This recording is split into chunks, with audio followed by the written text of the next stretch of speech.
right, you bastards! Get down to the gymnasium! I'm gonna come and give you your motive! Oh, shit. If you don't show up in 2 seconds, all of you are gonna be dead! Or you'll have to listen to Bros in a Landfill talk! Oh my god! For the next 24 hours, you'll have to listen to Bros in a Landfill talk non-stop! Unless if you commit a murder! I would have committed 3 murders by the time you even got to the end of that sentence. Dear God. So, what you waiting for? I'm sure you don't want to listen to this podcast. Let's get murdering!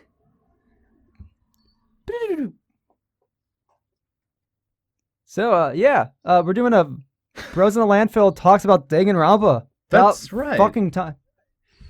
Yeah, well, I mean, Danganronpa has been discussed on this channel before in the olden times. There was a whole episode that was about essentially writing collaborative fan fiction about Danganronpa, if I remember correctly. Yeah, that was... And now here I am, as someone who just beat the second game, pretty removed from the fan base as a whole, and I thought I would talk about what I think of this series. Yeah, I'm honestly very excited because as someone who's quite loves the games. I mean, obviously, let's be real. I love Danganronpa because it's like if Ace Attorney met Persona. So like it was literally a game made for me. Like it's perfect. It's perfect Trybien material. I love Ace Attorney. I've played through all the games numerous times. I love Persona. I've played through most of the games numerous times. Well, here we are with the ultimate baby of those two things. It's funny because I am the ultimate baby, so yes. Excellent. I have played the first Zero Escape game, and for me this feels like Ace Attorney meets Zero Escape. But with a lot of its own new energy. It's Ace Attorney meets Zero Escape meets Persona. All right, there we go. We're all right. Yeah. Okay, well, maybe I should talk a little bit about what these games are first, just as a basic introduction. This is going to be incredible. Hold on to that. Sorry? Yeah, and I want you to hold on to that Zero Escape thing, because I would definitely want to talk about that a bit more later for reasons. Sure. But, hold that in the back of your mind. I want to let Lunch do his little first spiel. Okay. So just so you know what Danganronpa is, granted, this is going to be an incredibly spoilery conversation. So hopefully you've already played these games if you're going to listen to this. Oh, you better have played through Danganronpa 1 and 2 by now. If you haven't, I'll never forgive you. Oh, God. Danganronpa is a visual novel game about a bunch of high schoolers in the special high school for people who are the ultimate at a particular thing they do. And some scary, shadowy organization has taken over the high school, locked everybody inside, and said, you can never leave unless you kill one of your classmates and then get away with it. So, you have to commit the perfect crime by betraying your friends, and then through the process of a class trial, you have to sort of blend in. And, okay, it's Among Us, but Japanese, essentially. Wait, is this an Among Us reference? It actually, I love it every time the game uses the phrase Among Us, because it happens a lot of times. It's like, is there a killer among us? And it always feels like a reference, but it definitely isn't. I can't tell you how many servers I've got, how many Among Us games I've gone in with people using Danganronpa character names. That's actually perfect. I like that. That's basically what it is. It's not just a game series. It's also an anime series. There's light novels, there's spin-offs of all kinds, but the basic flow is that there's 2 games, there's an anime, which is part 3, and then there's another game, which is part 4, as to my understanding, but I've only beaten the first 2. And it seems after this point is when the series gets fucking crazy, and explodes in all these different directions. It's kind of weird saying that the series gets crazy at this point. Even after the first Danganronpa was released, you had a bunch of spin-off light novels that gave all this background information, prequel info. It's there's a lot of lore within light novels that were released before the second game. Right. Okay. So it's already a pretty complicated beast. Yeah. And then between 1 and 2 you have a prequel third-person shooter game starring like the main characters of the first game's younger sister, and you need to have all that information to fully understand everything going on in the anime. That's a sequel, like that's both a prequel and a sequel to the games. It's like approaching Kingdom Hearts levels of Yeah, complicated intermedia mixes. But I think the thing with Kingdom Hearts is that they'll put vital plot information behind and within what are essentially shit posts. um, like some weird mobile game or whatever, or like a hmm rhythm game. Um, but yeah. Danganronpa seems to be a little bit more cohesive and more willing to advance the actual story. But yeah, so it's this complicated mess multimedia thing. But it's actually not that convoluted moment to moment in my opinion. Yeah. Like I find like the joy of Danganronpa for me is more in the smaller scale, like individual mysteries, and the grand overarching mysteries are more likely just to slap you on the face and call you I stupid am for being I am invested. glad I'm glad you bring that up because that segues perfect into the talking about Zero Escape. So if you don't if you didn't know um Kazutaka Kodaka is actually really good friends with the creator of the Zero Escape series. I Um did know that on a basic level. yes. And in a lot of ways like Kodaka as a writer is a very like he is more of that sort of detailed moment to moment. He's like he very much likes like he usually seems to pick a theme and then write the moment to moment around that, as opposed to Uchikoshi, who tends to he's this huge big concept sort of person. Yeah. Now, and when you're playing an Uchikoshi game, it's a blockbuster. When you like with like repeating like the themes in an Uchikoshi games pretty much repeat through every single work he does. Like there's always going to be some as like if you're playing an Uchikoshi, there's always going to be some sort of timeline fuckery. There's always going to be some sense of a soul, whether it be through some sort of like oh souls getting separated from bodies or like body swapping. Um, the like I think the first like real like time like I really noticed like Uchikoshi's kind of like soul weirdness is when I was playing Ever 17. I didn't like really finish the game, but the game kind of starts off with this weird fuckery where you kind of choose your protagonist Hmm. through like and it's like weird implications of soul stuff. Okay. And that so when it, so like, when I want to talk about Danganronpa, I really feel like Danganronpa is Kazutaka Kodaka, um, kind of taking the mold, like taking the mold or framework that his friend, um, like his friend Uchikoshi made, and like doing his own thing with it. Like, because when the original version of Danganronpa was being worked on, I don't think it was that long after 999 was originally released. Right. Well, I mean, Like, there's a lot of parallels between these games, but you're right in that like the author's spirit of them is pretty different. Um, like I mean, they're both about all these kind of interesting kooky characters who are like are stuck in this horror scenario and they kind of get killed off one by one and well, in whatever I way. mean, Uh, I think sorry. I mean, if you want to break down specifically Danganronpa 1 real fast, like there are quite a bit of parallels with specifically with what you might call it, like 999. Zero Escape 1. Like you have like the start of the game where it's like oh you have the person related to the like a person who's like in league with the big bad who just gets murdered because they break the rules. Um Ah, true, true. It's been a while since I there's played 999, but yeah, yeah, you're right. so it's like And there's it's like you got there's stuff like kind of the girl friend character who has like some connection yeah from before to the main character. Yeah, yeah there's some similarity, like plot wise. yeah But I think the big difference between these games, other than like their general personality and mood, is that like mm, 999 is very concerned with coming together at the end in the most epic, satisfying way possible. yeah. Um, It's absolutely a it blockbuster. comes together really tightly. Like Yeah, it's designed to satisfy you at the end and like answer as many questions as are important to answer and maybe leave a little bit unknown. Like it's a real like achievement of writing. Um yeah. and like you get to the end of maybe we're getting we probably are starting to Oh go no, into no. spoiler territory by now, but like, Oh no, I don't care about spoilers for this episode. If you're like, you can't, we can't. There's so much about Danganronpa we can't talk about if we try to just avoid okay, you've spoilers. been warned. All right, so the way Danganronpa 1 ends is like, it tells you that like outside of the school, the world's ended and it's apocalypse and there's like chaos and stuff. And you're like, the character's like, what happened? And the person telling you this says, who cares? And as a player, I'm like, I care.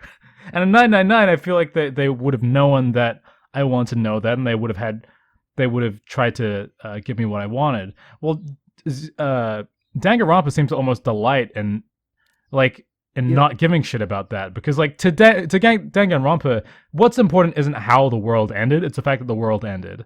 Um, and I don't know, there are a couple of long running mysteries within Danganronpa that have that same attitude. And so for my taste specifically, I'm like I always feel like I try and prepare myself for that, and then I'm always kind of thrown off by like, are you fucking oh, kidding me right now? okay, I'm in so half like stunned disbelief and half like this is pretty okay, funny. well, but if you've never had any experience with Kodaka's work, that makes a lot of sense.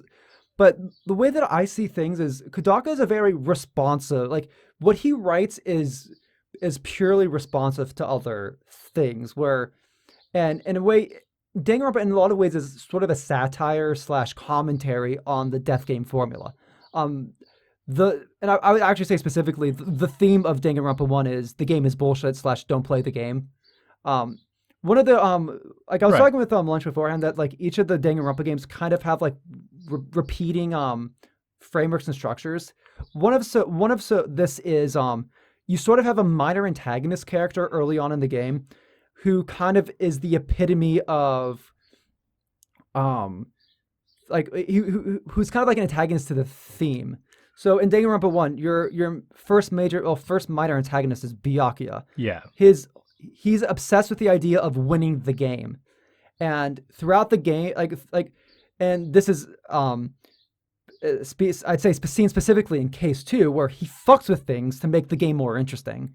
Yeah, like Like that complete like like sociopathic like yeah, buying into this arbitrary death structure thing.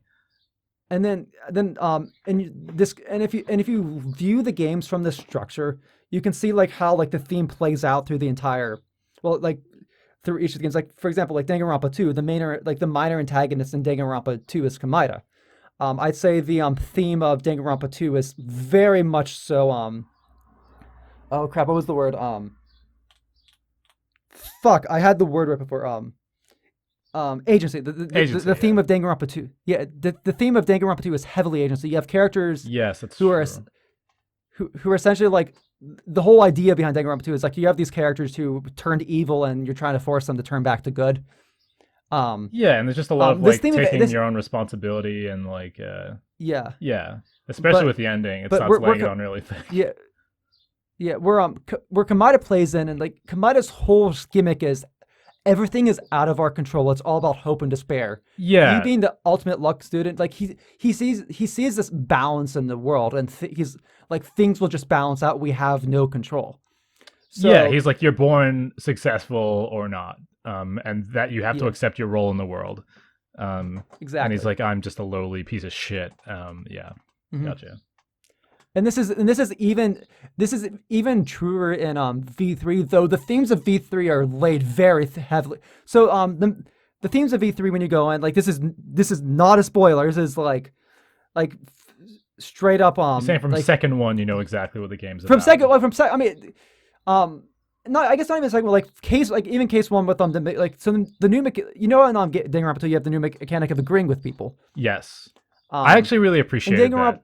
Like it was oh it yeah, seems like it a adds, really yeah, obvious idea in hindsight, but it's like I don't know. It definitely um works better with the whole like team of people figuring something out as opposed to Ace Attorney, which is purely adversarial. But continue, sorry. yeah. No, so in Danganronpa V3, the new mechanic is the ability to lie. So Oh, that's awesome. certain yeah, so certain ones will require, like certain non-stop debates will require you to lie. Some debates will give you the option to lie, and it'll give you like different dialogue trees. like well different dialogue responses based off you chose to disprove someone or agree to lie.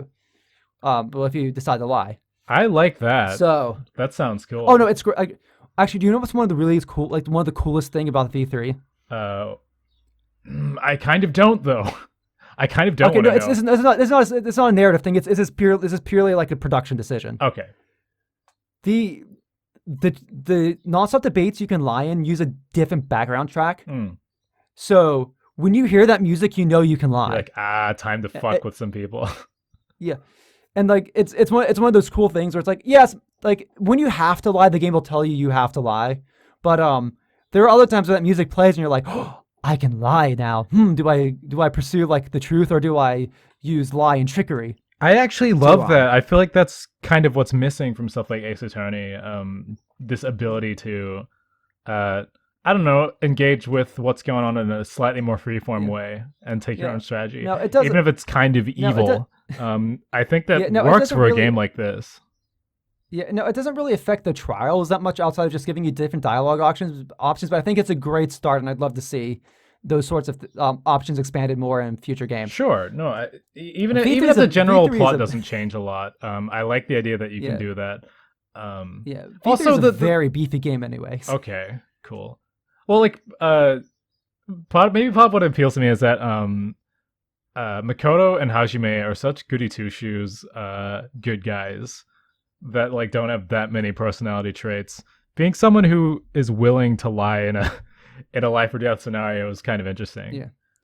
Well, like yeah, like V the main character of V3 is very much still that goody two shoes type, but I feel like V3 is on a whole nother level of character development on like for the entire cast. It's not like Like the game has to be full of characters who are only entirely like yeah, you know what I mean. Like it's a little more yeah, no, three dimensionality to the main characters to be able to lie. yeah, I'm sure he is still like you kind of have to be a good guy if you want to play as a character who isn't thinking of killing anyone. yeah.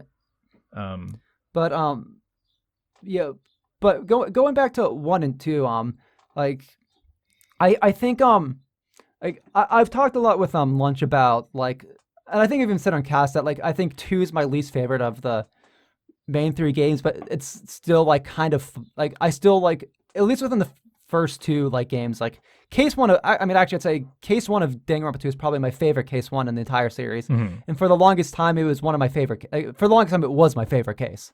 It is a good My one for opinions sure. yeah, my opinions have shifted a bit through replay. It's still probably top 5. I'd probably put case 4 like I'd probably put case 5 of Danganronpa V3 probably as my favorite case in Danganronpa just because of what it does. Um, I hope I've I agree actually with you because it would be awesome to end the series off on the best case. Though I well don't even yeah know if yeah there's more. There's only five well cases in that game, well but still. I think well what else- what V3 part case 5 does what case 5s tend to do, but like really well where it's kind of like case 5s serve as the big test for um the main character. So within um Danganronpa 1, it's Makoto has to like in this like very fucked up like situation where it's like do I trust Kyoko? Do I play along with the game? Do I vote her out, or do I who I know is not the person risk being ejected in this clearly rigged class trial? Yeah. Like do I risk my life, or do I play along with the game just to survive? And playing along with the theme, um it's like no, I won't play the game. I refuse to play the game, and he kind of gets bit in the ass because of it. But then Right. he gets lucky saved because of plot convenience. Well, I mean, maybe it's fate. I, Yeah, I mean, I don't know. That seems. did you get the bad end where you choose to vote for Kyoko? I don't think so. Um, I don't know. It's been. I played that game a few years ago now. yeah. I actually Uh, don't know I would anymore. Yeah, I would say definitely like check just because the memes related to like the CG that's related to like the bad ends. But I was just saying like it is kind of convenient that if Kyoko goes in, that like she doesn't get saved, but if you go in, you get saved. Yeah, It sort of serves as like kind of like this meme what if, but it's not really what would happen. yeah, because it would actually send the plot down a completely different line.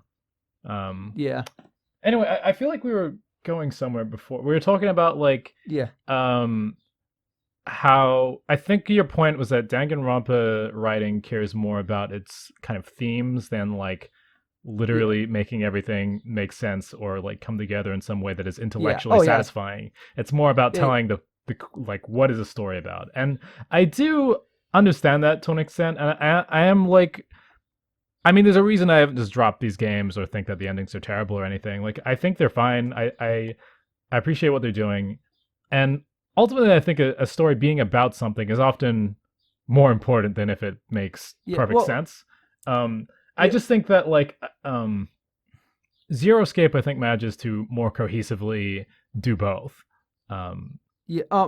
yeah, Well, where I was going more as I think Kudaka is by far a better character writer than Uchikoshi because Uchikoshi has a problem of making things far more complicated than they ever need to be.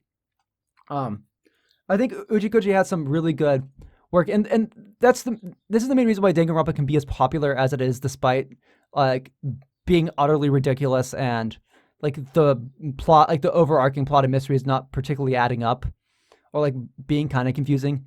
Like, is that Kudaka can semi consistently like write really compelling character moments and very compelling character arcs that I think he can do that. um yeah where I think Uchikoshi like has a bit more trouble with doing because he's and I'm saying this as like I think 999 is like kind of like his premier like this is good character writing. Yeah, because I feel Um like the almost all the writing in that game was pretty tight. But I haven't played his yeah. other games, so like Yeah. I can't speak to his Uh, what he's like as a writer on the whole.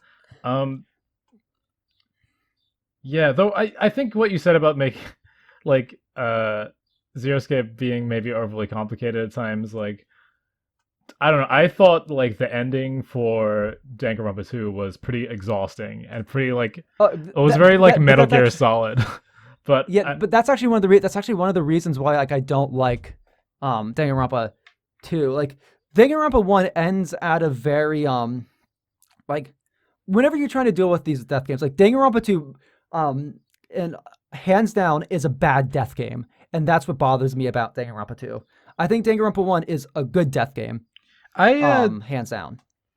I I think you've mentioned that before, Danganronpa and 1's I don't really like. I don't know what is a good death game or what's a bad. Like I've kind of just tried to okay. take them on their own terms, and Yeah, I think or like the games on their own terms. And personally, I feel like Danganronpa 2 is, despite a few missteps, pretty overwhelmingly better than the first game. But yeah. all right, Like let's get into what you have to say. I wonder if we're ever going okay, to get yeah, into okay, the so game in actual detail. yeah. but Okay, well, what do you actually, got? I wanted to. Well, I was thinking about moving on because, the important for me, like Danganronpa 2 is very much a response and in some ways a like like where I would say like Danganronpa 1 is just very responsive death games in general, maybe like specifically 999. Danganronpa 2 is very much a response to the first game. It's a very self-referential. There's a lot of parallels to the first game. I wouldn't be surprised Um, if Kodaka is a big fan of Metal Gear Solid because Metal Gear I Solid probably I 2 wouldn't be surprised either. is similar in that way. Yeah, but it's um a lot of Danganronpa 2 is just subverting Danganronpa 1. And I think um I think it can't be like more obvious by the fact that it takes place on an island. Like you have this like very tonal like this tonal clash of oh it's this happy cheery island but also murder games. Um and for I will say for me it was like at times it was hard to get into the mood of the like of the game Right, because it's like it's a bit because too meta, right? Like it's not like here's a yeah, yeah, situation and yeah. here's what would happen and how these characters would bounce off each other. It is kind of winking at you all the time and being like, here is, oh, it's not like what you thought it would be. It's like, yeah, but now I'm less immersed in the story. Yeah, I can understand that. and this like really rings true on cases 2, 3, and 5. Um, Case 2, the whole gimmick of and this plays back into the themes of agency. Don't get me wrong. Like I respect what like Kodaka was trying to do, but I feel um for someone like me who's like a real death game like aficionado, like I've played through all the Zero Escape games. They're like the first one's still my favorite. I love Zero Time Dilemma despite it being an object mess. Like abject Zero Time Dilemma is such a mess, but I kind of love it because of it. Okay. Um, I love I have a love hate relationship with Virtue's Last Reward, but part of that's because I've essentially had to play through the game twice because my save file corrupted the first halfway through. Yeah, that Um, sucks. It's already a yeah. game about So like replaying it. yeah, uh, Virtue like Virtue's Last Reward is also just kind of exhausting. Where I think Zero Time Dilemma hits that level of just absurdity. Okay. Like Wait, Zero Time Dilemma has a few. we're going off track. Yeah, What were no, you originally saying? I know, but like I feel like for so going back to like cases 2, 3, and 5, like okay, yes, I do like the idea of exploring agency inside of a death game, but I also think that like the way it's done, so I would say first case does it great because like it explores agency in the fact that like Terry wants to kill a specific person, but his agency of who his victim is taken away from him. Yes. Um, Case 2, the way it does it is what's the Peko Peku's is treating herself as a Yeah, she thinks non-agent. she's a tool of someone else as opposed to Yeah, someone with their own free will. and some people really like the dynamic of Peko and Baby Gangster, but it just never sat right with me. Like I never really felt, and I think from a character writing perspective, like having more human moments with Peko may have made that feel more. This is actually But she interesting. was This is maybe uh, kind of just a stroke of luck on my part, but I yeah. started following for lack of a better term, support conversations with Oh yeah, Peko like the around. social links. Yeah, Yeah, around. I'm gonna call them support conversations because that's what they are in my head. yeah, I yeah. No. started talking to that character right around before case two, um, Mm-hmm. or which yeah, two it was, I think. Um, Mm-hmm. and I actually got some really humanizing moments that made me like her a lot. Like Yeah. she talks about how there are many sacrifices when you're following the warrior path, and one of them is that Mm-hmm. animals sense her kind of predator atmosphere and they run away from her, and she really wants to pet bunnies. And it was really funny, and she's like, I just want to pet cats, and you're like, Yeah. oh, why don't you I, try petting Gundam's Dark Days of Destruction because they're trained and he's crazy too. And she's like, oh, that's a good idea. And like it really humanized her, and so I actually cared a lot yeah, more once it got into her. yeah, But without yeah. that, it would have come out of nowhere, and I wouldn't have cared about her as much. Yeah, that's actually like we can talk about that more later. But that's like I think that's one of the give and takes of like the free time event system is it does allow for a lot of development that wouldn't be able to happen within the series. Yeah, Um, but it means that it but might like be it can missing from yeah, another playthrough. I got really lucky but this like time because like yeah, I hit the final conversation with Chiaki and the last chance you have to have free time with anyone, and that's right yeah, before the case where the big reveals happen with hmm her, and it felt really yeah, narratively satisfying for that to happen there. But like if I had gotten that conversation hours earlier or never, it wouldn't have landed the same. yeah, like like and those are sorts of things that can like really mess with first impressions. I do plan on replaying these games, and I'm hoping that for at least case 2 that like because I hear so many like fans of Danganronpa 2 talk about like how they do like that case. I'm hoping that my opinion does change. But I think for me also just a lot of case 2 I just don't like the setup or the structure like or anything really revolving around. the mystery. Case 2 is fine. I don't really Yeah, it's remember how the mystery worked exactly. There's some shit about footprints and stuff. I, Um, I think I think I think it was more so just I feel, and this is definitely a problem like Danganronpa 2 has, but I feel that the the class trials in a lot of ways feel bloated in an unnecessary, unrealistic way. Like Interesting. where I think Danganronpa 1 has the best paced class trials out of the series. V3 has a lot of bullshit in the trials, but I do feel like it hits that level of, oh, it's bullshit because these are stupid kids. Okay. There's like I'm seeing like two But or three different conversational lines I can go down from this point. yeah, I know. I'm trying. I Like don't. just about like which class trials are the best, and why. Um, but I'll just pick one. I think the class trials in 2 are possibly the biggest single improvement over the first game. Um, uh, because of how much more engaging they are to solve and how they unravel. So yeah, Okay. like in terms of gameplay and credibility, which is maybe hear Yeah. me No. out. But Okay. uh, I think my favorite. I think one of the things I love about the writing of the class trials in 2 is that it feels like there's a reason for them to be so convoluted and weird. Like in Mm. 1, the most obvious case I can think of is like Mystery. Celeste with the hammers Yeah. and the Yeah. robot suit and stuff, where it's like it would have been Yeah. way easier just to kill somebody normally and then just Yeah. like No. stuff them in a locker. But in 2, like uh for example, in 5, like a character like Nagito makes that mystery way more credible because he might actually do something like that. It's set up throughout the whole game how fucked up he Mm. is. And Oh so yeah. like it's confusing on purpose because he was trying to find a way to fuck everyone over. Like and so Mm. I only occasionally felt like had my suspension of disbelief completely shattered about like why it works like this. So writing wise, I like that a lot better.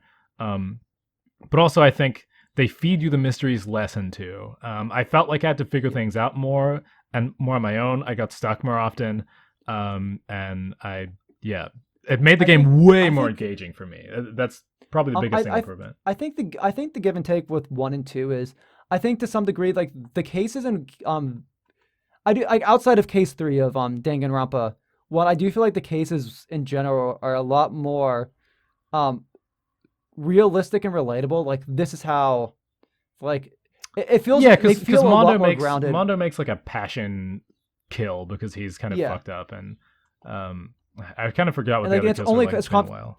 and it's only convoluted as convoluted as it is because Byakuya does what Byakuya was going to do. Yeah, well, in 2 they just decide to kill each other complicatedly. Though, like I don't. It's more. I think it's 2 Um, and 3 that are I think weaker, and I think 3 is yeah, no, 3 is easily the weakest case in Danganronpa 2. yeah, no, I would no, but that's where I was like kind of like because you won't hear me complain about 1 and 4. I think those are very complicated cases, but I feel like they're complicated. Like the complicated nature of them are justified. Yes, Where I with agree. 2, it's like 2, it's the simple murder that's made overly complicated. Where in case 3, it's the simple murder that's made overly complicated. Where Yes. 1, it's this is a very complicated setup, and it's a complicated case because of the setup. Case 4 is a complicated murder because of the setup. Case 5 is a complicated murder because Nagito magic bullshit. I believe it from Like Nagito, I've but I it's have like I have I've other got a problems with okay. Nagito. No, I've got a love hate relationship with Nagito. Especially like I really like him as a character. It's specifically his luck superpower that Yeah, that's um pretty cool. like well it's one of those things where it's like it starts draining the for me it's weird to say this in a game like Danganronpa, but Nagito in a lot of ways kind of ends up straining my ability to believe what's going I on. found it harder And to. also I found him less credible as the game went on, purely because yeah, okay, we never exactly. get any answers about him. Really, it's actually my biggest problem with the narrative. Like Nagito is at once like one of my favorite things about Danganronpa 2 and one of my least favorite things about Danganronpa 2 Yeah, because no, I think you hit the nail on the because head. he is he's a wild card. He's strange. He's way more compelling as a villain than Byakuya was. He fucks things up, but he's also reliable as a teammate. It's like there's all kinds of Mhm. conflicting things to feel about him. Um, Yeah. but it's like we never find out why he is the way he is, and even when like it's weird how everybody in the game has like a backstory of like they turned evil, but this is them before they were corrupted. But Nagito was always crazy and evil, and there's really no reason as to why, which would maybe be less annoying if he wasn't obviously meant to be like a fucked up version of Makoto. Like there's a bunch of really obvious choices about how they made him like Makoto that the fact that the game opens with Can I just Byakuya and him makes it feel like, okay, Makoto got y- fucked up in between games and like yeah. corrupted. But then Makoto's around and like actually is fine. So like But what that is going on with but that's Nagito? yeah, but that's sort of that's kind of like sort of like what I mean like with going like how it's trying to be the subversive thing about that because one of the biggest trope in death games, this is true in the Zero Escape series, this is true in the Saw series, is the reoccurring characters. Like, oh, you're in a death game again, LOL. So, oh, Byakuya is back in. He's really fat for no good reason. Oh, Makoto's back, but he's using a different name and and he looks different. Like, but like he's got like the same visual style, same voice actor. Like, It's gotta say, so annoying. could I give a ton of can I give a lot of credit to Bryce Papenbrook? That like how like both he can do both Kamada and Yeah, they're Makoto, and they completely still different voices, but or different characters, but it still feels like I don't know. I got the connection that it was the same kind of thing. It's just like, yeah, you subvert my expectations. it's So what? Like, it's just annoying. it's subversive for this. It's and this is my biggest problem with Danganronpa 2. It's subversive for the sake of being subversive. Yes, I mean, I can agree. At the very least, with this case, I totally agree. Like, Yeah. if it would have been better if he had no connection to Well, Makoto it's or was like because it's not even treated like a big reveal or like the game doesn't even ever acknowledge the fact that they're like the same guy with like the same hood, the same lucky thing. He mhm. there's a part where he like steals the like closing of the case from you the way Makoto used to with the music. His name Yeah. is like really close to being an anagram of Makoto's No. name Yeah. with maybe a few I extra mean, letters. Like like even the Japanese version, it's the same voice yeah, I actress. noticed in the credits I saw that there's the same voice actor. So I was like, just why? Like It's literally just to subvert the like the subvert the returning cast member. Like it's I just don't think literally just that. it's just not worth it because like they drag it out for so long. I also I like I agree. and at least with Byakuya, like at least there was like when I got to the part where it turns out that Byakuya just straight up wasn't Byakuya, it was just some other guy. Like I kind of laughed at it because it was that felt like a better troll because at the very least like Byakuya didn't really matter to the story all that much. It was like Yeah. a loose end, but like finding the answer was like, oh, okay, oh, Well, silly, come, but like Kadaki, you card. the But Nagito's so but like important. He's like one of the most important well parts of the game. well he's the minor antagonist. I actually like. I think the idea of the ultimate imposter is just perfectly Danganronpa. Like it fits so well in the story. But then having like Nagito, like what really stretches it for me with Nagito with the ultimate luck is just supposed to be this like this every layman who just manages to win a raffle to get into the Right, because school. Makoto doesn't Like that's what have made supernatural luck. He yeah. just got picked. If I mean if you could argue that Makoto has supernatural bad luck, but that's beside the point. Though he's also still alive, so I mean, whatever. Yeah, It's it's weird. yeah. Um, But like he's supposed to be Joe Everman. I guess so. Like that. Yeah, Yeah, it kind of we're breaks like what's we're going on with the first game a little bit, but it's but at the same time, but I think it's still like it's that other level of subversion where it's like, oh, the lucky student's supposed to be Joe Everman, so he's the craziest person on the cast. yeah. I kind of want to get off Nagito. I'm like I'm mad about Yeah. him, but like I No, loved him for no, most of the like, game. Uh, but like that kind of like goes into like for me like, and this is where it goes with Danganronpa 2 as opposed to Danganronpa 1. Danganronpa 2 has a lot higher highs than Danganronpa 1, but it has so much lower lows than Danganronpa 1. this is another thing I can Um, actually agree with, despite vastly preferring the like second game. and like and if you like depending on what like depending like you like someone liking Danganronpa 2 more than one or as their favorite is going to heavily rely on the like how much the lows bother them as opposed to the highs because I think most people can agree that the highs are pretty high. It's just a matter of how much the lows bother you. Like it really bothers me that the murderer of case 3 just happens to be crazy virus person makes someone crazy, and then you learn later, nope, that was just them in like real life, like they got their crazy back. That's actually the one part Um, that I like about Case 3. The fact that, like, n- but it takes, like, hours and hours later to make sense. But I don't no, like but the like idea of the virus at all. yeah, but this is where like I'm kind of like there are so many places in 3 like Danganronpa 2 that I feel was so close to being good and it kind of drops the ball.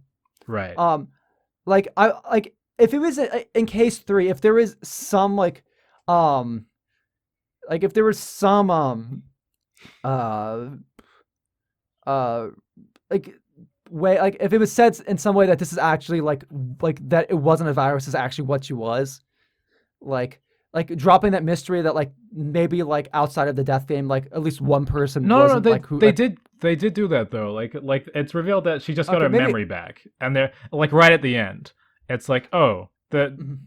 which is still feels annoying and arbitrary to me. I didn't like the virus as a No, but concept. I think no, but I think no, but I think right at like I kind of feel like right at the end because you so going into the Danganronpa tropes, like the third case is like you have like the big crazy evil person that kind of like is the embodiment of the theme. So in Danganronpa 1, it's like, oh, the big crazy person who's the embodiment of the theme is the literal gambler who plays games, who like plays up this like evil trope. Oh, that's what they're Um going for.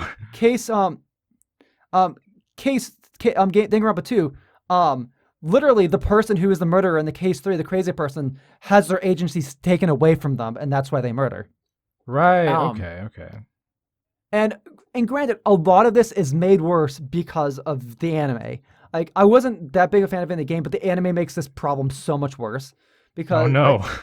like I don't want to like you will know exactly why, but and it does play into the themes of agency. I just actually I will say funnily enough, I will say Danganronpa V3 does a better job of having a story where someone's agency is um taken away from them and they do something they don't want to do the or something that they are opposed to doing. It's honestly Like like V3, there's at least a little bit of drama in the idea of Mikan losing her agency. What bothered me more about Case 3 is that the victim loses her agency, like, or one of them. yeah, Like, actually that's a really what a fucking that's a disservice to Ibuki that yeah Case is. Like, there's no drama because like Ibuki wasn't even a Buki when she died. You know, it just like actually now that you mentioned it, I think maybe like I actually haven't thought about this, but maybe my real problem with case 3 is because we're getting into this whole like oh evil virus thing or like people like getting memories back. Like what makes the Danganronpa cases interesting is because of the drama and because of these interesting characters playing off of each other. Like even though like case 3 and 1 is very annoying, Celeste is still a compelling character. right. Like despite her being a fucking moron with how she handled the case. Yeah. Well, she went for a gamble. Uh, Yeah. God damn you, Lunch. but like like I didn't buy a real connection between the characters of Mikan and Ibuki. And Hiyoko, if anyone, was the one you would expect Mikan to kill, but she just kills her like Yeah. by happenstance, and like there's no passion about it. Like there's no, and no one was themselves at the time anyway. So like I'm not like. I don't know. It just makes it like a puzzle that is disconnected from I, story, and the puzzle isn't I, even that good.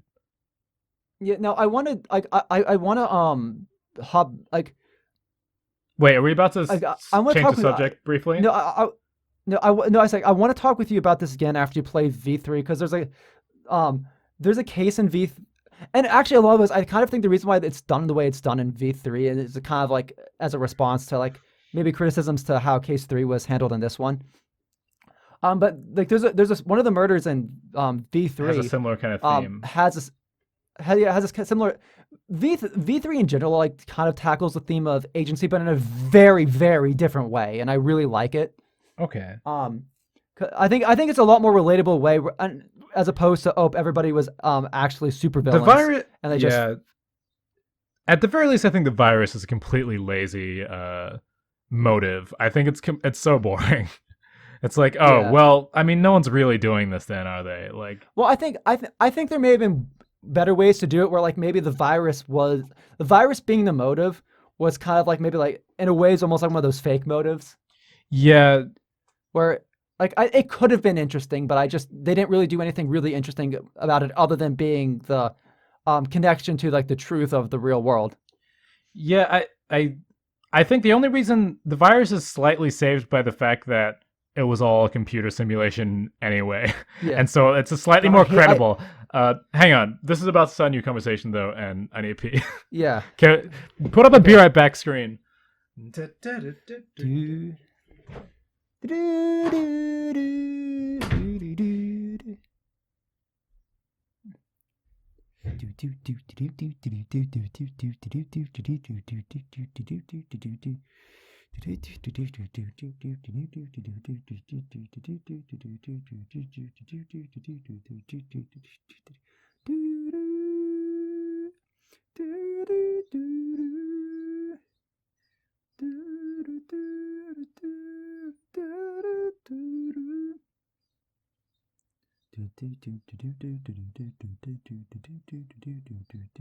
do, do, do, do.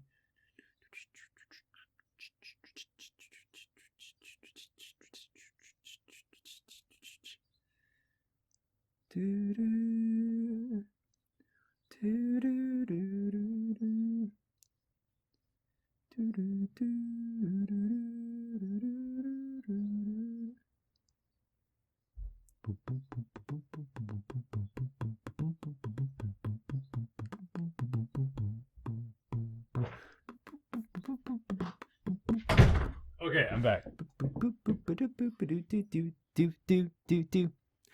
Welcome back to the personal landfill.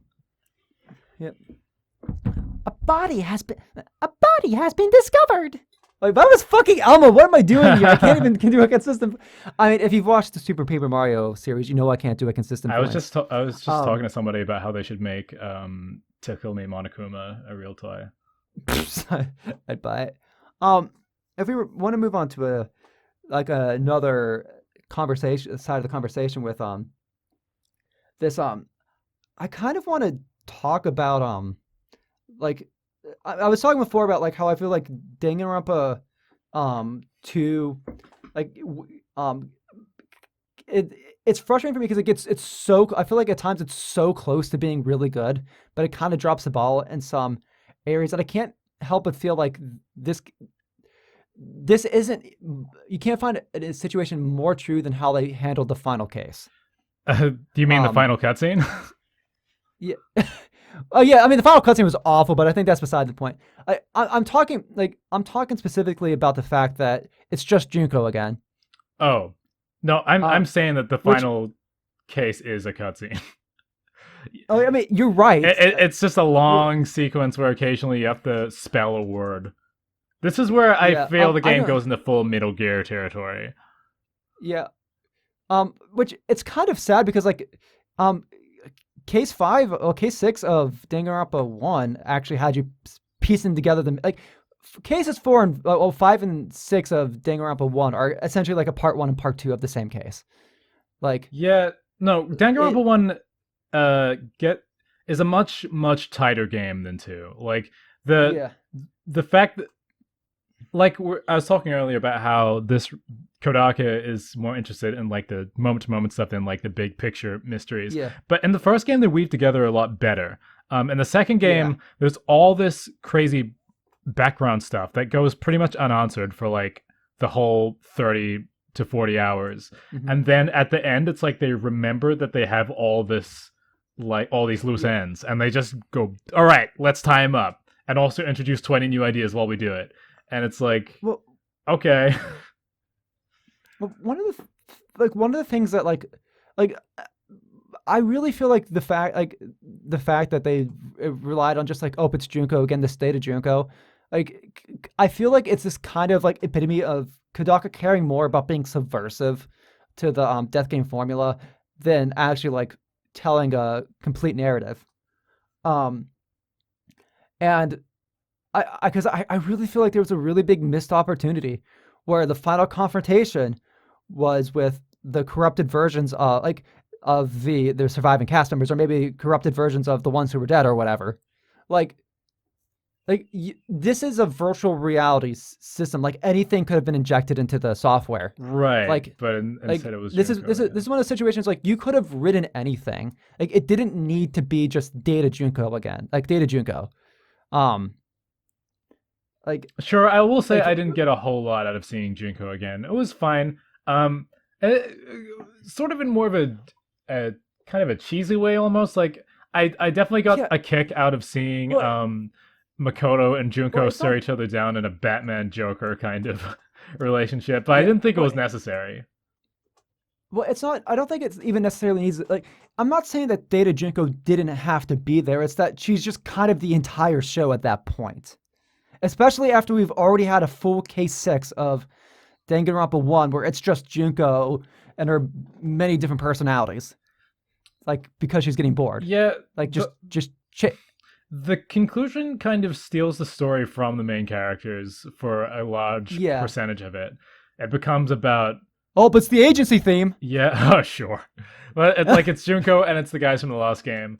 As much as I Yeah. enjoyed seeing them show up, like after a certain point, like everyone in the main cast just shuts the fuck up and lets the real players like talk to each other, and eventually you're like, why am I here?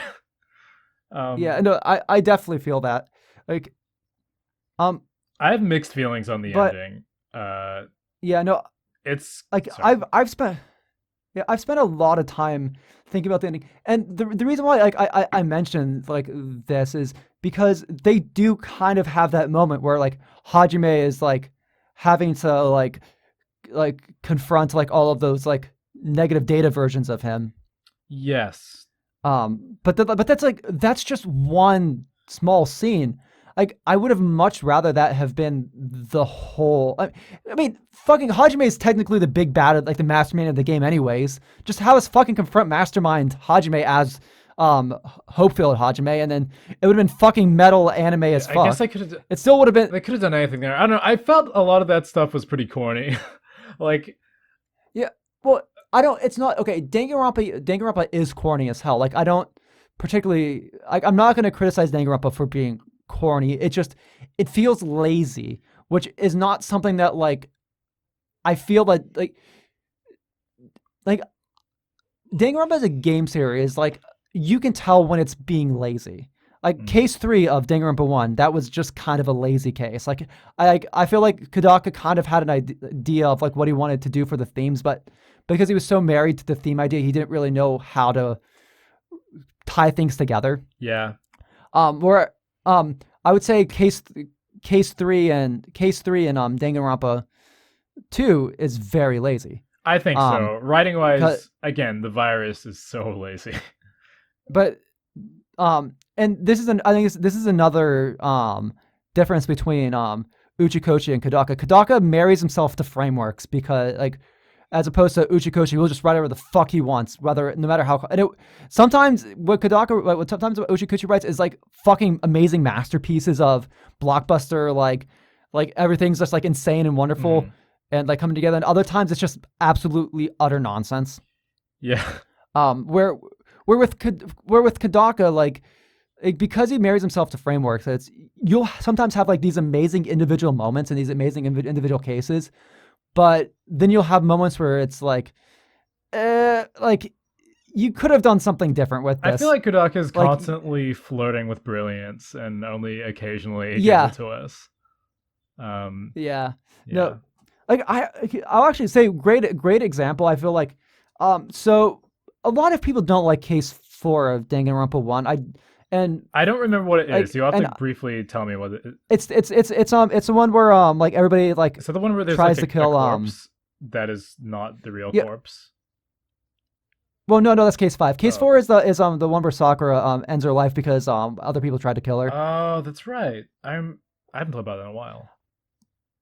Yeah. I actually like it's something I realized like while replaying that case.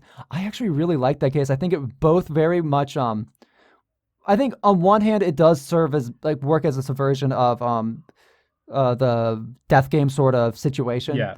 like in a subversion of the setup. I think also it work like on every character level it works. Um, and I think also like if we're talking about on the themes, like Sakura chooses to like essentially eject herself from the game.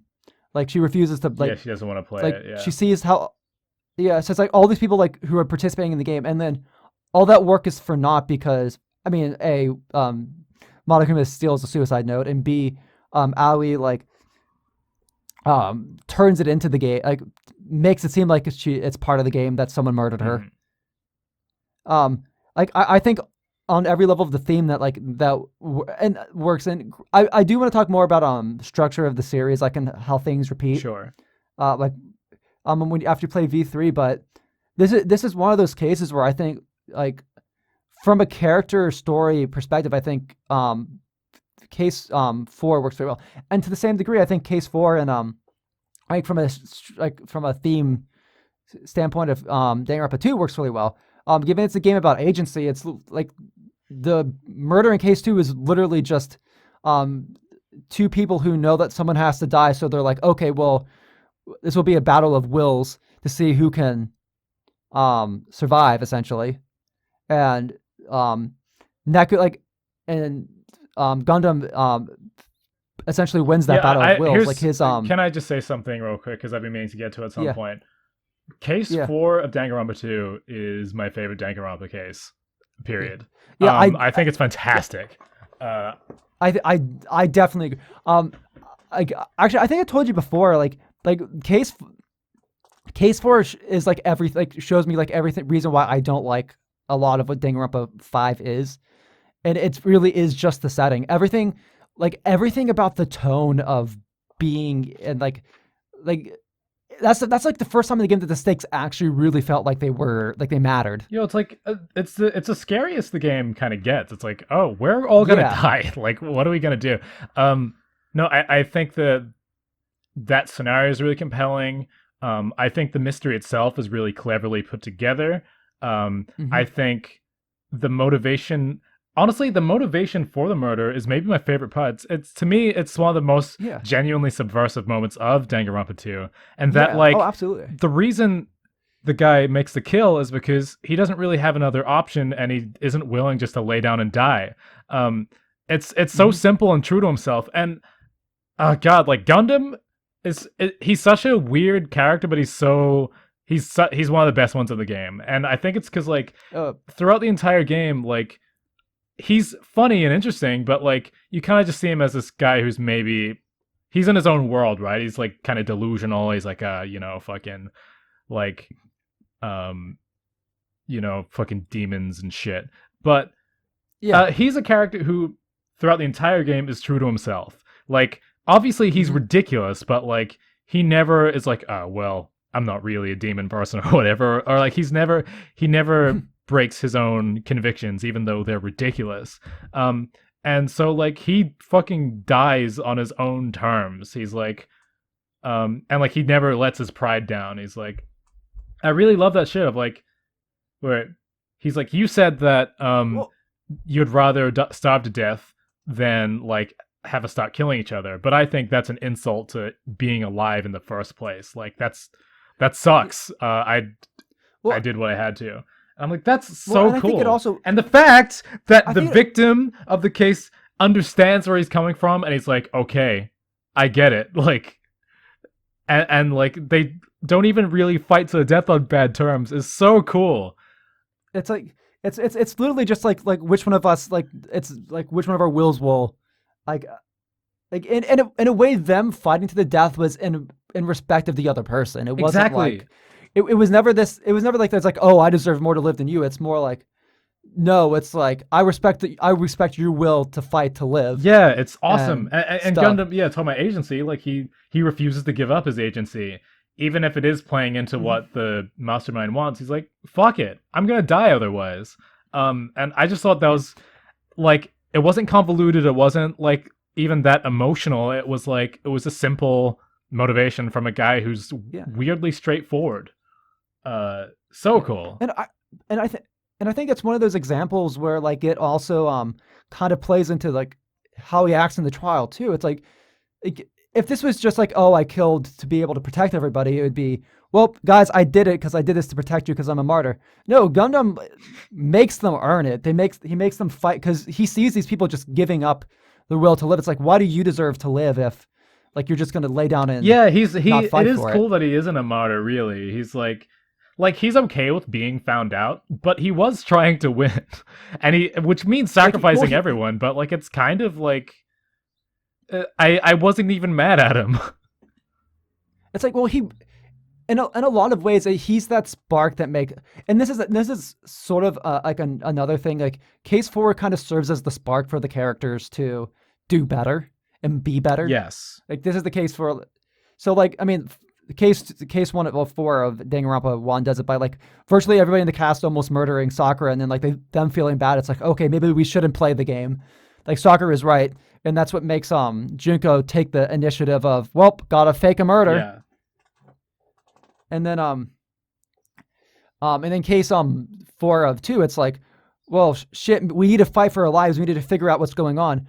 And that actually leads Monokuma to like feeding off the fact that like, oh, there's a traitor among you. And then now everybody's like on the hunt of like, we need to get out of this game. We need to survive because Gundam and Neku inspired us to survive. Yeah, no, the characters So it's are like, way more of a team. From that point onwards, they're a team, and they never really truly yeah, break or doubt each other after that, which I yeah, think is cool.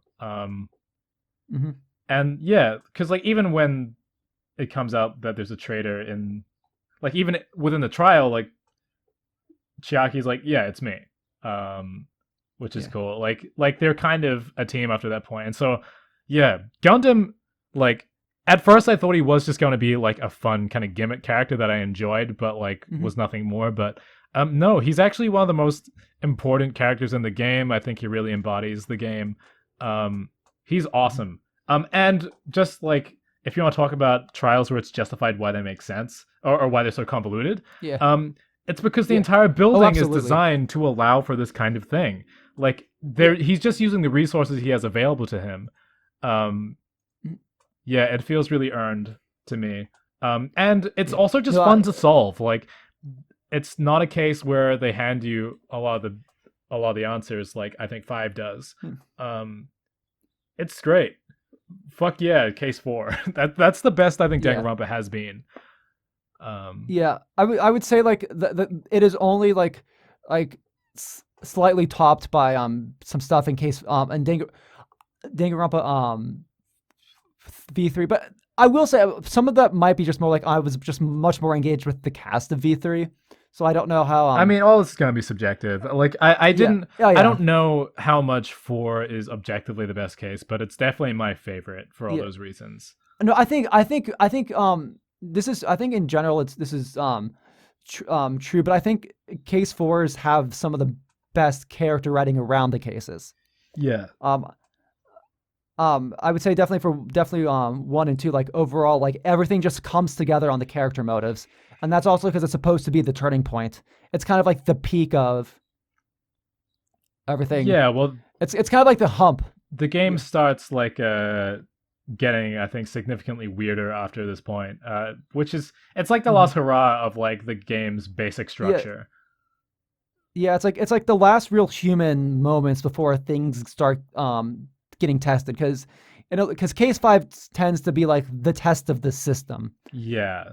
Um, like because like the where I think where some of my issue with case 5 comes I feel like the entire thing was just written around this setup where oh like how could the mastermind possibly know who the murderer is? There's no possible way.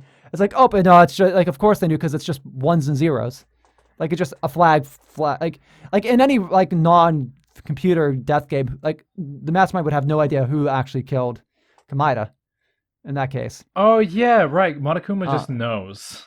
And he can yeah. fairly judge it because of that. Yeah, that's true. That's kind of lame now that you mention it because like Yeah. Yeah, because like there's a lot of there's stuff that Junko like doesn't know later on.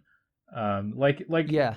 Monokuma isn't omnipotent and is supposed to have certain limitations. So that is lame, Yeah. but I still like everything else about the situation. I kind of liked Yeah, it yeah, better no, when it was like because eventually it turns out that Nagito was specifically trying to get the mastermind, but I kind of like the idea better that yeah, he was just saying "fuck it all," "fuck you all." yeah. Uh, Yeah, no, no. The thing about Kamada is like he is chaotic good. Like he is this character that's like he's trying to do the best for every like in his own twisted way. He is trying to do trying the to find best a for good ending, everybody. yeah. And he believes that Yeah, everyone needs to he's go trying to through narrative inspire. struggle. It's like he's trying to inspire hope in everybody. He's trying to like he gives himself as the ultimate sacrifice because he believes his luck will make it so that only the murderer, like only the traitor is the This killer. is kind of another thing that bothers me about Nagito. The fact that he was in ultimate despair feels wrong. uh, Um, Nagito Nagito the Ultimate Despair does show up in Ultra Despair Girls, and what the fuck is that's Ultra all I'm gonna say. Despair Girls? In fact, No, that's the third person shooter. That's like the survival whoa. shooter Okay, one. I got it. I'm getting too deep into this. I it's so crazy to me that this conversation is so unstructured. Like this franchise has all these splinters off in all these different directions, right? And it's really Yeah. the large scale mysteries that tie everything together.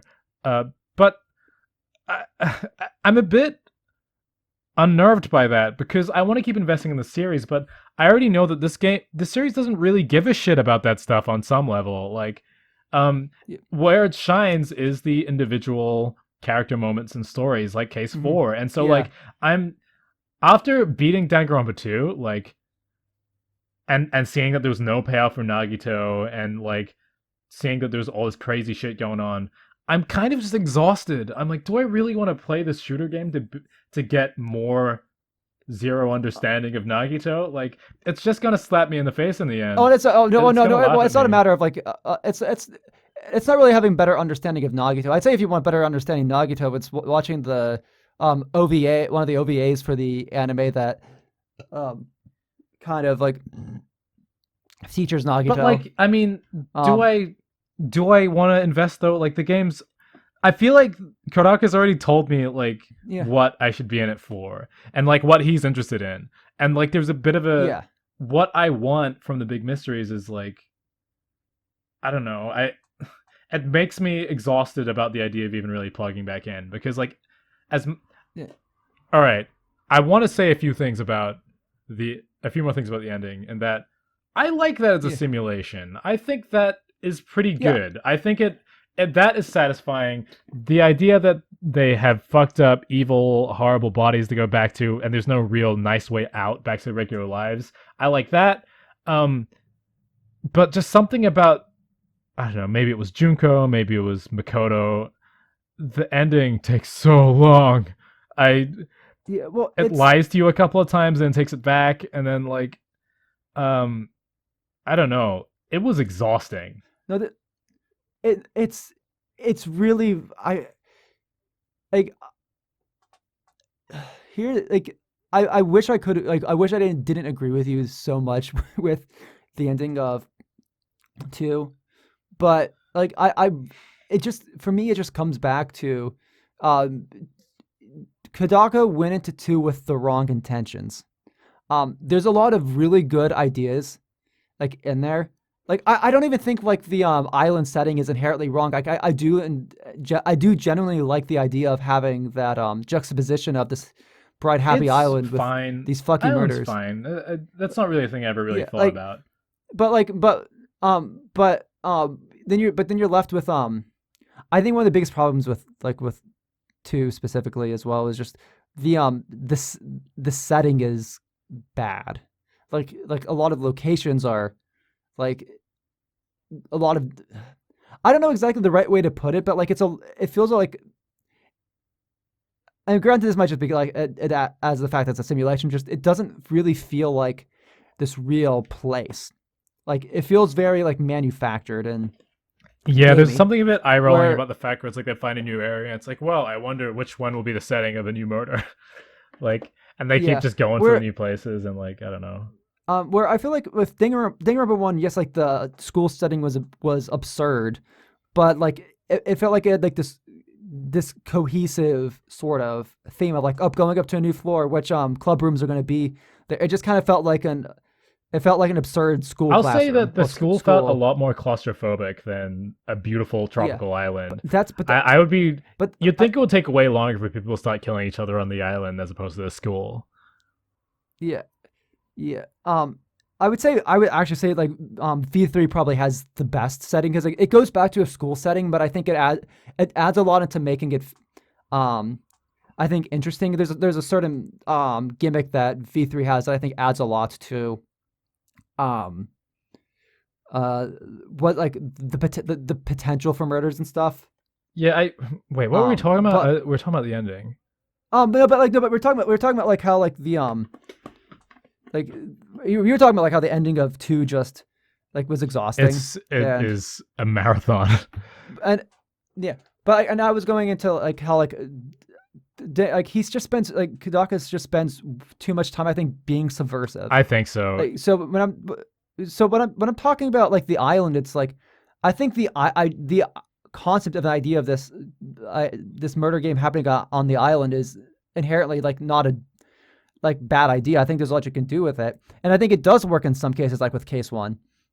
But I feel like rather than I feel like he chose the idea of an island not because like oh it's this interesting place that I can do all this interesting stuff about murders with on.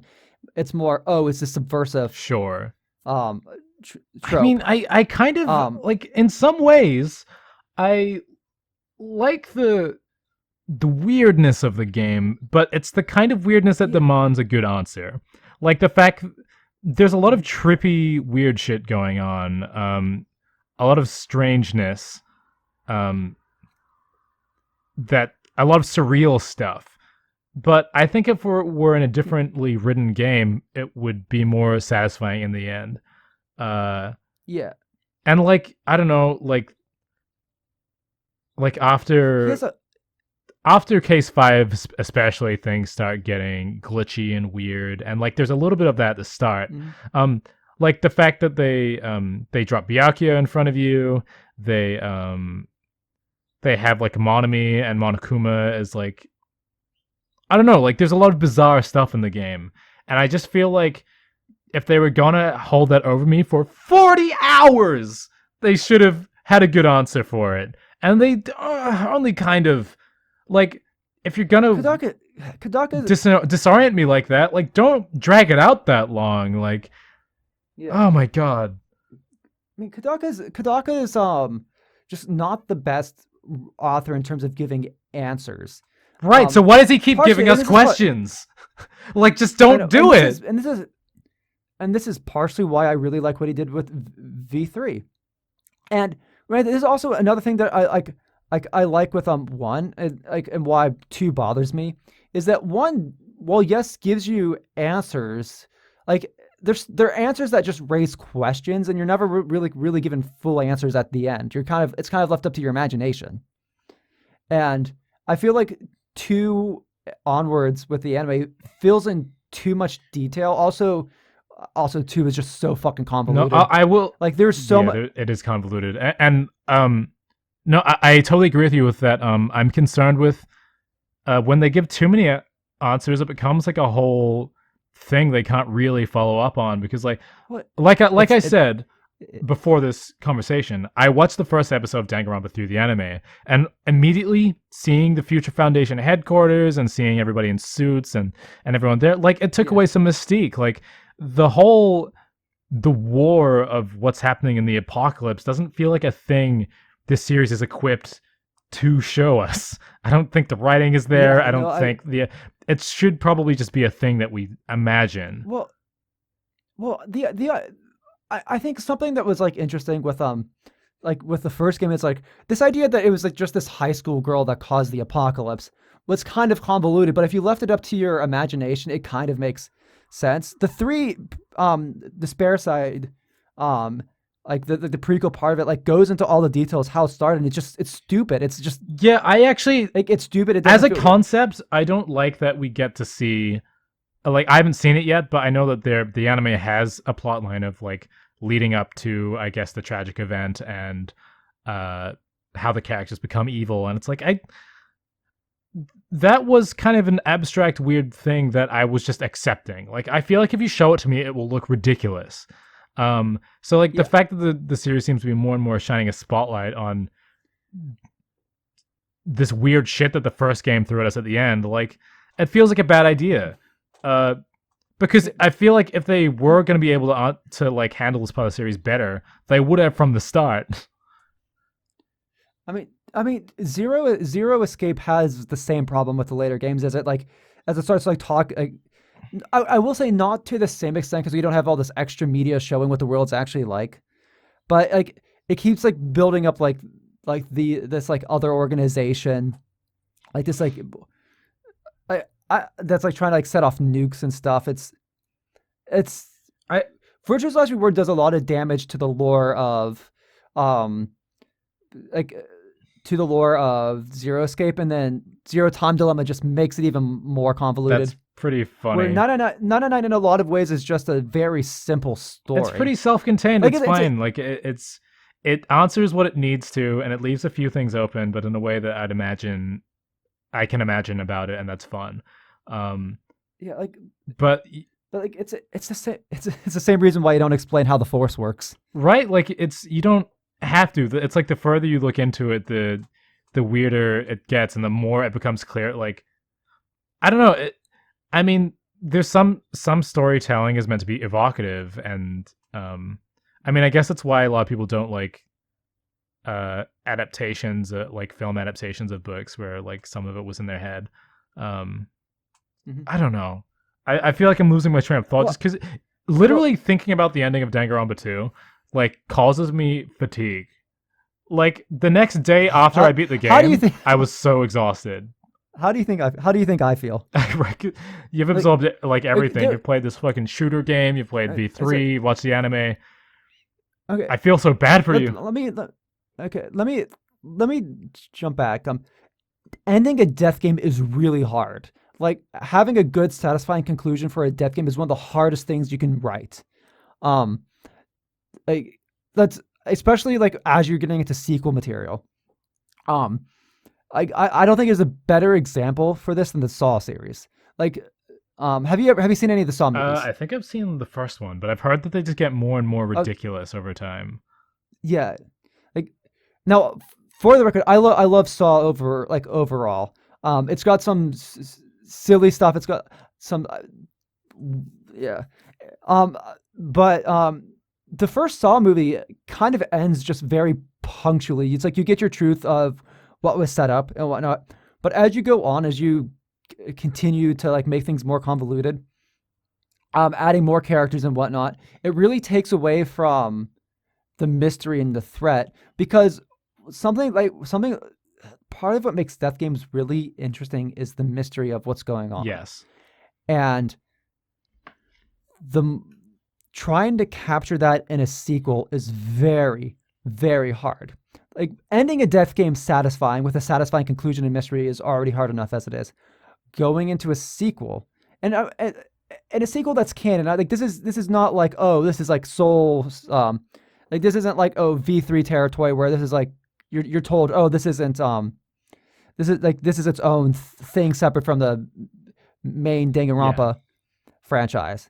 Like when you know that the stuff that you're playing has some connection to this truth that was already revealed, especially when you have characters returning, it like it kind of takes away from the mystery and you have less room to work It's with. tricky though because like Um, the more you write a story where like that's based around oh look out for this mystery that we're gonna answer later, like the more you're gonna feel like the story you enjoyed up until that point is invalidated if the mystery resolution isn't good. And I think that's what happened with like the BBC Sherlock, where like it was always like it's all gonna come together, it's all gonna come together, and you watched it excited the whole time, and then when it really didn't at all, suddenly all your memories are tainted because yeah, those parts were experienced with the expectation of something else.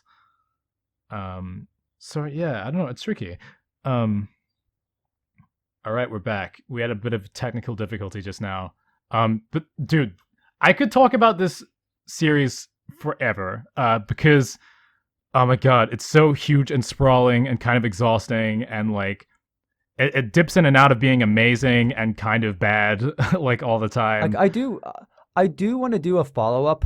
Um, I will I will say at the very least, um, you really don't need to play Ultra Spare Girls or watch the anime to get the most out of V3. If you want to just jump into V3, How um, weird is that? So it's like there's the first two games, and then there's like an ending to them, but it's in an anime, and then the next game is like disconnected from the other stuff, so it's kind of yeah. fine. But I would highly recommend taking a break from the mainline Danganronpa stuff before you start V3 because V3 is massive. It is like there. It is an exhausting game. Um, and it took me two playthroughs to really appreciate it, and Interesting. I wouldn't expect that out of you. I I'm just a Danganronpa nerd. I'm kind of like, because I just got out of two, I'm kind of obsessed but exhausted, and Yeah, I know what you mean. it's like I want to go and see what's next, but I also feel like I will burn out in 2 seconds if I start the next thing. Um, Just because Danganronpa is just kind of a lot. It's got yeah. so much energy. It's got so much investment. Um, I will. I Jesus. will also. I will also say this. Like I know I've said that that there's gonna be things in the three anime that you're not gonna understand without playing Ultra Despair Girls. If you just want to get through that to just see the conclusion and stuff, like you can watch the anime. Like the I think it's especially important, especially because the half of the I mean you know about the weird release cycle where it went from like the future side to the despair side back and forth. Yeah, yeah. I'm aware. Um, the despair side prequel stuff will really like I do think really will impact your perception on what happens in um the game because I do think especially like early on I think the despair side has some really good character interactions with the Danganronpa 2 cast. I think you get a lot of stuff that it's like you kind of wish you could see more in the game. And then the second part of that is like what like it goes into how they became the ultimate despairs. And I'm interested in how your opinion will be affected by that. I. It's. Here's the thing. As much as Mhm. I want to keep diving into Danganronpa, I also feel like at this point, having played the first two games, it doesn't need a sequel. Like, Oh yeah, the I first get game that. arguably didn't need a sequel, but like after two, like I mean, in my head, what's left after this is that there's got to be some kind of there's some weird long prolonged battle between the Future Foundation and the fucking the chaos of the world, and then eventually it goes one way or the other. But it seems like we should at this point we should be beyond death games. It should just be whatever happens next. And I honestly don't like how in the epilogue of Danganronpa 2 we see that Hajime seems to be kind of okay. Um, I think the Yeah. uncertainty of not knowing what's next would have been better for us to not know if the Ultimate Despairs remembered their digital time or if they went evil again or what. Um, I think it ends on a note that doesn't demand more stuff. And like, what are you gonna do? I'm actually pretty disappointed that the anime seems to be about another death game. And so then by the time I play the fourth Well, game, I will be looking only at my half of it fourth. is.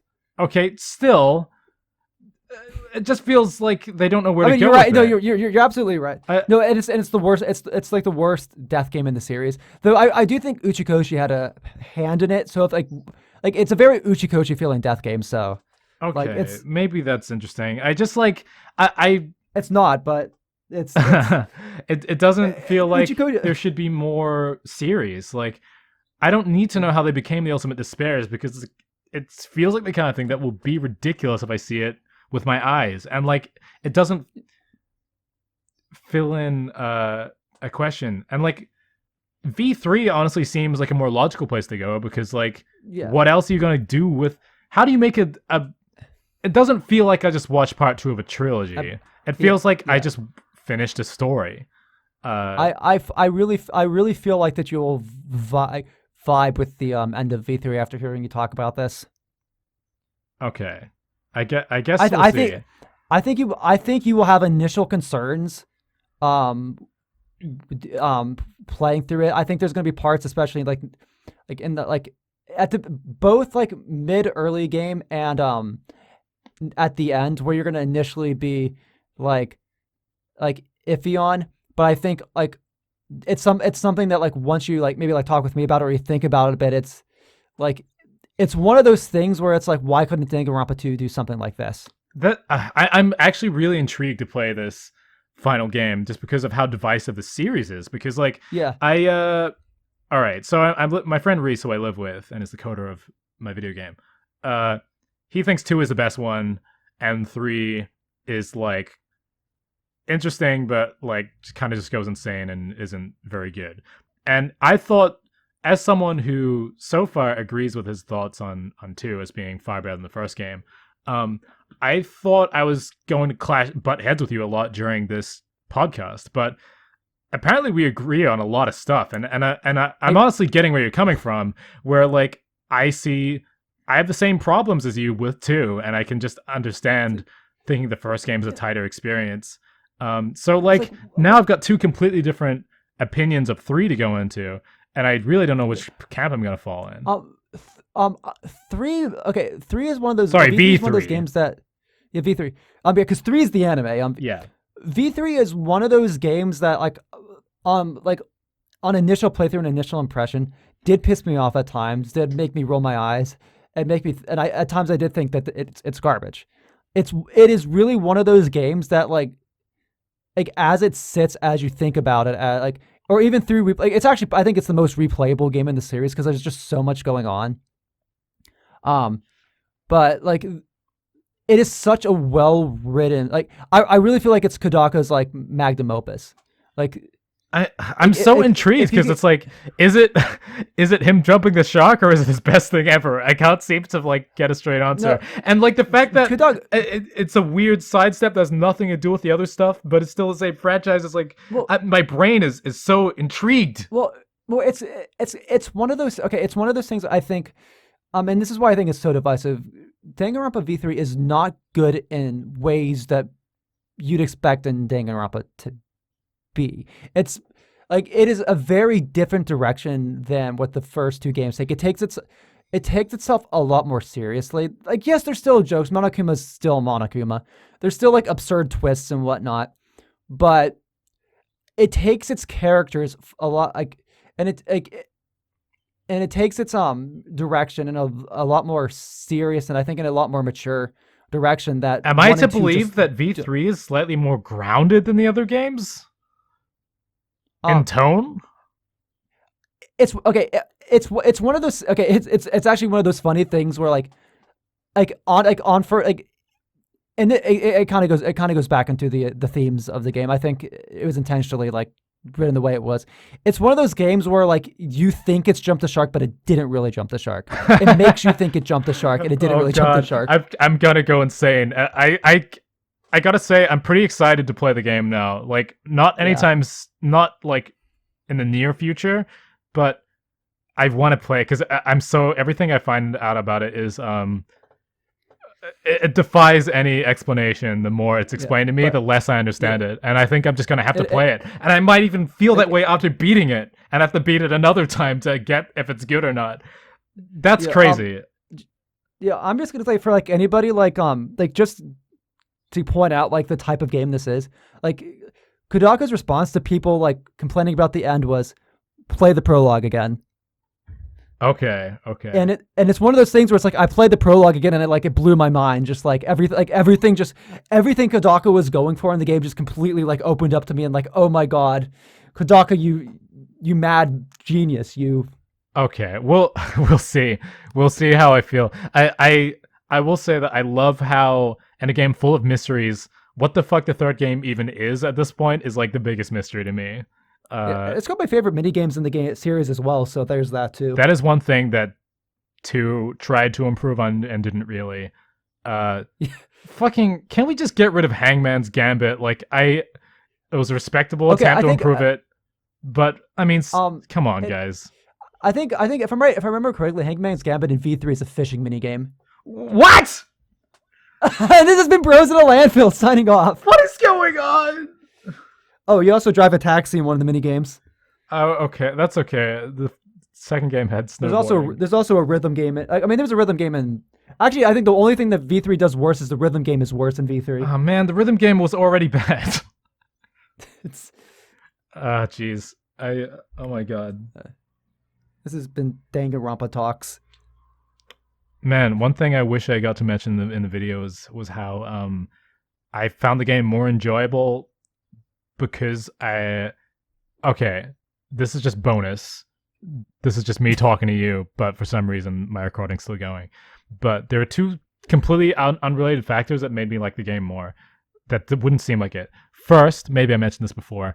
I liked how around the time I started playing the game, I got into a bunch of true crime documentary stuff about Yes. like people trying to avoid confessing to interrogators. So it was essentially Danganronpa but real, about actual people who like murdered their kids and shit. It was really chilling. Mhm. And so when I played the game felt more scary than I think its own atmosphere sets up, and it made me enjoy it more because I had this more tense, nervous, morbid energy about the idea of teenagers killing each other. Second thing, Oh boy. near the end of the game, when things are really tense and uncertain, I felt very tense and uncertain in real life because like I think I've mentioned before, my girlfriend's been like moving away from her like abusive family, and I've been just a bit stressed about how it will go. And being worried about something else made me buy into the emotions that characters were feeling near the end of the game. And I just thought that was interesting. And I think it means I'm giving more props to the game that it didn't actually earn, and it was a complete coincidence. But whatever. No joke. One of the things that really got me into the game was the Tamagotchi pets. I didn't even mention that because there's so much to talk about with this game. Like we talked for like ages, and I didn't even get into like running around the hub world and Tamagotchis and leveling up. What a bizarre game. I raised a sentient piece of shit apparently, Gotcha. and then I made Usami. I didn't even talk about Monami. I really like Monami. Yeah, I think Monami is one of the best inclusions of the game. I actually, though, I will say I think I like the new like the new Monokuma support characters in E3 a bit more. I just Because I think there's just a lot more going on with a lot of them. I think Monami had a lot of good potential that I think was kind of like I feel like a lot of good potential that was ultimately wasted. I guess I just think Monami's voice actress is hilarious and nails it Yeah, every I mean single time. oh yeah, That was like, enough they make for a me. great duo. Like Monokuma and Monami just great like duo comedy. It's such voice acting is great. Yeah. The humor in V3, I feel the humor in 2 is some of the best humor in the series. Like V3 is, I wouldn't say V3 is that funny of a game, but as opposed to like the previous games. But oh my gosh, the humor in 2 is just top It's tier. way better than the first game. I think more often made me slightly uncomfortable, but like I don't. There's this one joke that's in the final, like chapter or whatever that was really funny. Or because like the conclusion of Danganronpa 2 is mostly humorless. It's mostly just intense drama or mind fuckery. There's one part where like they talk about how the cameras were broadcasting the death game to the characters from the first game to kind of like taunt and torture them and like goad them into coming into the system by like showing that like the people under their protection were going through exactly the same horror they did. And Sonia's like, oh no, we were being broadcasted that whole time. I did many unspeakable things in front of those cameras. And Byaku's like, you sure did. Just like the delivery on the line is really fucking funny. Yeah. Byaku's, I think yeah. actually going back, I think you just mentioned that I think is perfectly encapsulates why people, so the people who like 2 over V3. The people who really like 2 like Danganronpa as an absurd comedy, as like this absurd death game comedy. Hmm. Um, Yeah, I definitely don't vibe with that. um, where I think V3 it does have funny moments and funny jokes, but there's an atmosphere to V3 that's like that like similar to 1, but I think is even more oppressive in V3. Like I say V3 is probably like the most dramatic game in the series. I on everything you're saying about that game, it makes me feel like it might be my favorite. Because like Yeah, no, one thing that I think that Zero or 999 handily has over yeah, Danganronpa is that it's scary. Like it's oh genuinely yeah, oh, scary.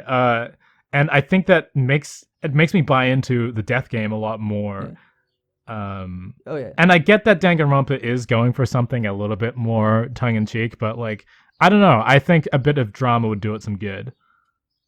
Yeah, I feel like I would ask Reese what his favorite moments in Danganronpa 2 are, um and like tell him that like Chiaki's death is out of the like if he says Chiaki's death, tell me anything other than Chiaki's death because that's like Danganronpa 2 fans like number one go because that's like the cry porn part of the game. I